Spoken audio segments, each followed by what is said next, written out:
Բարև, վստահ եմ, արդեն գիտես շրջանառության հարկի համակարգի մի շարք փոփոխությունների մասին։ Շրջանառության հարկը որոշ ոլորտների համար կրկնապատկվել է, թղթաբանությունն էլ շատացել։ Փոփոխությունների հետ կապված հարցեր ունեմ, որոնք կուզեի քննարկել։ Իհարկե տեղյակ եմ։ Ես զբաղվում եմ ջրի արտադրությամբ, նախկին 3.5%-ի փոխարեն հիմա 7% շրջանառության հարկ պետք է վճարեմ։ Ես էլ մթերային խանութ ունեմ։ Շրջանառության հարկը մեր գործունեության տեսակի համար դարձել է 10%, նախկին 5%-ի փոխարեն։ Ընկերս երեկ ինձ բացատրեց, որ կան մի շարք կատարված ծախսերի տեսակներ, որոնք կարող են նվազեցվել շրջանառության հարկի գումարից, եթե կարողանանք ապահովել անհրաժեշտ փաստաթղթավորումը։ Ճիշտ ես, սակայն բոլոր ծախսերի համար փաստաթղթավորում ապահովելը նույնպես բարդացնում է մեր աշխատանքը։ Բավական շատ ժամանակ ու ռեսուրսներ են հարկավոր գործընթացը ճիշտ կազմակերպելու համար։ Ասեմ ավելին, ինձ համար դեռ պարզ չէ, թե որ ծախսերի համար կարող եմ կատարել նվազեցումը։ Ես էլ նույն խնդիրն ունեմ։ Ես գործունեություն եմ ծավալում հանրային սննդի ոլորտում։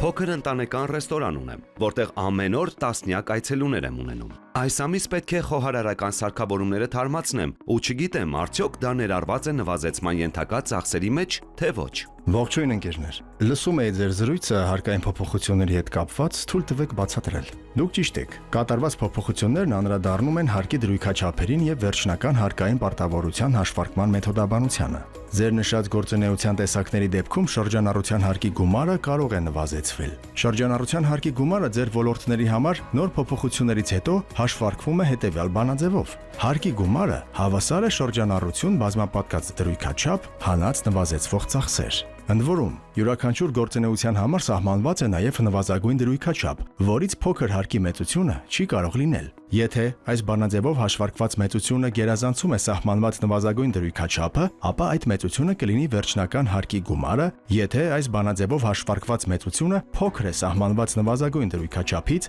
ապա հարկի գումարը կլինի հենց նվազագույն դրույքաչափով հաշվարկված մեծությունը։ Կխնդրեմ իմ օրինակով բացատրել։ Ես ունեմ ռեստորանային բիզնես։ Եռամսյակի ընթացքում գնել եմ 3 միլիոն դրամի համարժեք մրգեր, բանջարեղեն, միս, ձեթ։ Սպասքի ձեռքբերումը եռամսյակի ընթացքում արժեցել է 300,000 դրամ։ Հիմա ուզում եմ նոր խոհանոցային սարք գնեմ 60,000 դրամ արժողությամբ։ Եռամսյակի շրջանառությունը կազմել է 8 միլիոն դրամ։ Կարող եմ նվազեցնել նշված բոլոր ծախսերը։ Ձեր նշած ծախսերից կարող եք նվազեցնել մրգի, բանջարեղենի, մսի, ձեթի եւ այլ խոհարարական արտադրանքի հումքի ձեռքբերման ծախսերը։ Սակայն նվազեցման ենթակա ծախսերի մեջ չեն ներառվում սպասքի կամ խոհանոցային սարքի ձեռքբերումը։ Որպեսզի ավելի լավ պատկերացնեմ, եկեք միասին հաշվարկենք։ Ինչքան կկազմի վճարման ենթակա շրջանառության հարկի վերջնական գումարը։ Իհարկե, այսպիսով, հաշվի առնելով ձեր գործունեության համար նախատեսված 12% շրջանառության հարկի դրույքաչափը, քանի որ ձեր եռամսյակի շրջանառությունը կազմել է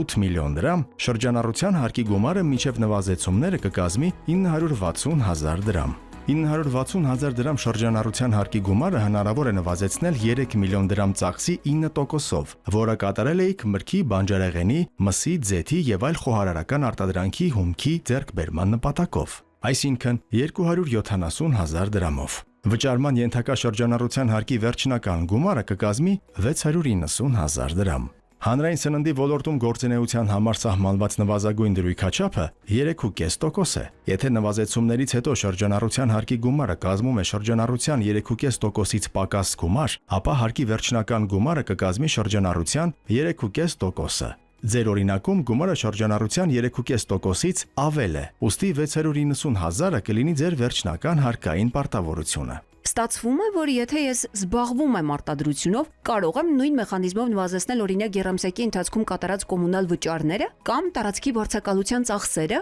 Ոչ, կոմունալ վճարները չեք կարող նվազեցնել, բայց արտադրական գործունեության իրականացման դեպքում տարածքի վարձակալության եւ մի շարք այլ վարչական ծախսերը կարող եք։ Դուք կարող եք նվազեցնել նաև ձեր աշխատողների աշխատավարձերը։ Աղյուսակում կարող եք տեսնել, որոնք են համարվում շրջանառության հարկի գումարից նվազեցվող ծախսեր։ Ընկերս ինձ երեկ ասաց, որ ծառայությունների մատուցման հետ կապված գովազդի եւ մարքեթինգի ծախսերը նույնպես կարող ենք նվազեցնել։ Հիմա տեսնում եմ, որ նա ճիշտ էր։ Այո, ինչպես տեսնում եք աղյուսակից, ապրանքների մատակարարման, աշխատանքների կատարման եւ կամ ծառայությունների մատուցման հետ կապված ապրանքների փաթեթավորման, պահպանման, բեռնման, տեղափոխման, բեռնաթափման, ուղեկցման, գովազդի եւ մարքեթինգի ծախսերը կարող եք նվազեցնել շրջանառության հարկի գումարից։ Շնորհակալ ենք բացատրության համար։ Պետք է ավելի մանրամասն ուսումնասիրենք փոփոխություններն ու հետևենք նորություններին։